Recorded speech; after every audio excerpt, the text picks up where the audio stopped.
নমস্কাৰ ছাত্ৰ ছাত্ৰীসকল, ইয়াৰ আগৰ ভিডিঅ'টোত আমি আলোচনা কৰিছিলোঁ আমি অসুস্থ হওঁ কিয় পাঠটোৰ ভিতৰুৱা আৰু প্ৰশ্নাৱলীৰ প্ৰশ্ন উত্তৰৰ বিষয়ে।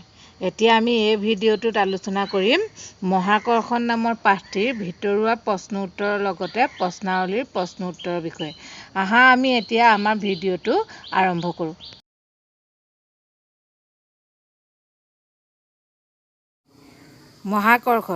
মহাকৰ্ষণ পাঠটোৰ ভিতৰৰ প্ৰশ্নৰ উত্তৰৰ লগতে প্ৰশ্নাৱলীৰ প্ৰশ্ন উত্তৰ। প্ৰশ্ন নং 1, চাপৰ এছআই একক কি? এই প্ৰশ্নটোৰ উত্তৰ হ'ব চাপৰ এছআই একক হ'ল পাস্কেল। প্ৰশ্ন নং 2, চাপৰ এককৰ সংজ্ঞাটো লিখা। উত্তৰ হ'ব প্ৰতি বৰ্গমিটাৰ ক্ষেত্ৰফলত প্ৰয়োগ কৰা হেঁচাৰ মানটোক পাস্কেল বা 1 নিউটন ms-1 বুলি কোৱা হয়। প্ৰশ্ন নং 3, ভৰ আৰু ওজনৰ পাৰ্থক্য লিখা। উত্তৰ, ভৰ আৰু ওজনৰ পাৰ্থক্য 1, ভৰ হৈছে কোনো বস্তুত নিহিত হৈ থকা পদাৰ্থৰ পৰিমাণ, আনহাতে ওজন হৈছে কোনো বস্তুক পৃথিৱীয়ে নিজৰ কেন্দ্ৰৰ ফালে আকৰ্ষণ কৰা বল।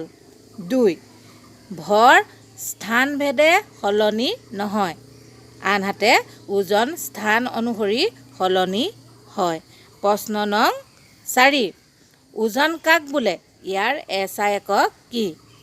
উত্তৰ, কোনো বস্তুক পৃথিৱীয়ে নিজৰ কেন্দ্ৰৰ ফালে আকৰ্ষণ কৰা বলৰ পৰিমাণক ওজন বোলে।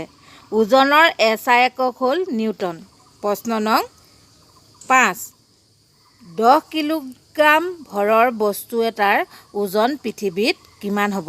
এই প্ৰশ্নটোৰ উত্তৰ আমি এনেদৰে লিখিব লাগিব, যিহেতুকে ইয়াত দিয়া আছে যে বস্তু এটাৰ ভৰ দিয়া আছে 10 কেজি বা 10 কিলোগ্ৰাম। এতিয়া ভৰৰ সাংকেতিক চিহ্ন হ'ল m। এতিয়া আমি লিখিব লাগিব ভৰ সমান 10 কিলোগ্ৰাম। যিহেতু এতিয়া তোমালোকে যদি মহাকৰ্ষণ নামৰ পাঠটোৰ ভালদৰে পঢ়ি চোৱা, তাত এটা সূত্ৰ দেখা পাবা F = mg। কিন্তু ইয়াত আমি লিখিব লাগিব, যিহেতুকে প্ৰশ্নটোত দিয়া আছে কোনো এটা বস্তুৰ ওজন পৃথিৱীত কিমান হ'ব, সেই গতিকে আমি Fৰ ঠাইত W লিখিলোঁ। তোমালোকে যিহেতুকে জানা যে W মানে হৈছে ৱেট, ৱেটৰ প্ৰতিশব্দ হৈছে ওজন। এতিয়া আমি প্ৰশ্নটোত লিখিব লাগিব W = mg। mg মানে হৈছে পৃথিৱীয়ে নিজ কেন্দ্ৰৰ ফালে টানি অনা যিটো শক্তি, মহাকৰ্ষণ শক্তি, সেই মহাকৰ্ষণ শক্তিটোৰ মানটোক আমি g হিচাপে লিখিব পাৰোঁ। এতিয়া আমি যিহেতুকে তোমালোকেও জানা যে পৃথিৱীৰ মহাকৰ্ষণ শক্তিৰ মানটো হৈছে 9.8। এতিয়া প্ৰশ্নত দিয়া বস্তুৰ ভৰ কিমান দিয়া আছে? 10 কিলোগ্ৰাম। এতিয়া এই 10 কিলোগ্ৰামৰ লগত আমি মহাকৰ্ষণ শক্তিৰ মানটো কি কৰিব লাগিব? পূৰণ কৰিব লাগিব। অৰ্থাৎ লিখিব লাগিব 10 × 9.8। এই দুইটা আমি পূৰণ কৰিলে কি পাম? 980।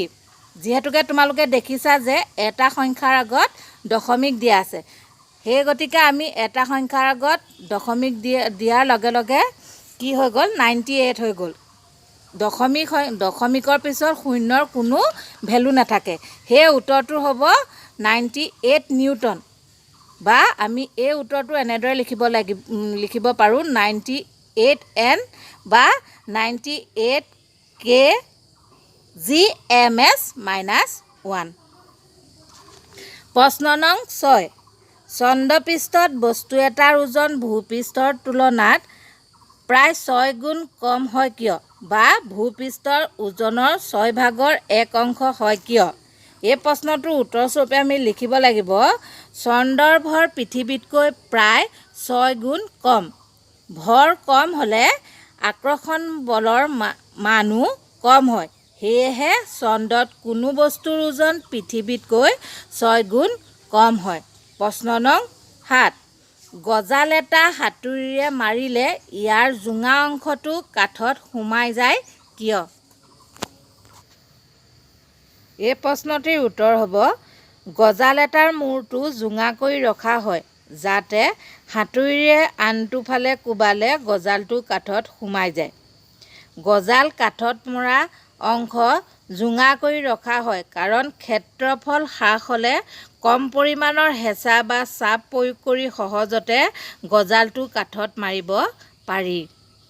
প্ৰশ্ন নং 8 তৰল পদাৰ্থ কাক বোলে? প্ৰশ্নটোৰ উত্তৰ হ'ব সকলো জুলীয়া আৰু গেছীয় পদাৰ্থক একেলগে তৰল পদাৰ্থ বুলি কোৱা হয়। প্ৰশ্ন নং 9 প্লাবিতা কাক বোলে?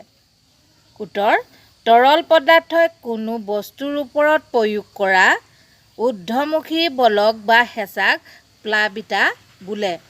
প্লাবিতাৰ বাবে তৰল পদাৰ্থত কোনো বস্তু আংশিকভাৱে বা সম্পূৰ্ণৰূপে ডুব যায়। প্ৰশ্ন নং 10 পানীৰ পৃষ্ঠত বস্তু এটা থ'লে ই উপঙে নাইবা ডুবে কিয়? এই প্ৰশ্নটোৰ উত্তৰ হ'ব সকলো বস্তুৰ ওপৰত পৃথিৱীয়ে মহাকৰ্ষণ বল প্ৰয়োগ কৰি কেন্দ্ৰৰ ফালে আকৰ্ষণ কৰে। তৰল পদাৰ্থত কোনো বস্তু ডুবালে ঊৰ্ধ্বমুখী বল বা প্লাবিতা বলে ক্ৰিয়া কৰে। যদি প্লাবিতা বলৰ মান পৃথিৱীৰ মহাকৰ্ষণ বলতকৈ বেছি হয় তেন্তে বস্তুটো উপঙিব অন্যথা ডুব যাব। প্ৰশ্ন নং 11 আৰ্কিমিডিছৰ সূত্ৰটো লিখা। উত্তৰ বস্তু এটা তৰলত সম্পূৰ্ণ বা আংশিকভাৱে ডুবালে ই ঊৰ্ধ্বমুখী বল এটা অনুভৱ কৰে যাৰ মান বস্তুটোৱে অপসাৰিত কৰা তৰলৰ ওজনৰ সমান। ছাত্ৰ ছাত্ৰীসকল আজি আমি ইমানতে মহাকৰ্ষণ নামৰ পাঠটিৰ ভিতৰুৱা প্ৰশ্ন আৰু প্ৰশ্নাৱলী প্ৰশ্ন উত্তৰ আলোচনা শেষ কৰিলোঁ। ইয়াৰ পৰৱৰ্তী ভিডিঅ'টোত আমি ইয়াৰ পিছৰ প্ৰশ্নাৱলী প্ৰশ্নৰ লগতে ভিতৰুৱা প্ৰশ্নসমূহ আলোচনা কৰিম। তোমালোকে যদি মোৰ এই ভিডিঅ'টোৰ জৰিয়তে অলপ হ'লেও বুজি পালা তেনেহ'লে মোৰ ভিডিঅ'টো এটা লাইক কৰিবা আৰু লগতে এটা কমেণ্ট কৰিবা। আৰু তোমালোকে এনেদৰে প্ৰশ্ন উত্তৰ পাই থাকিবৰ বাবে মোৰ এই চেনেলটো ছাবস্ক্ৰাইব কৰিবা। ধন্যবাদ।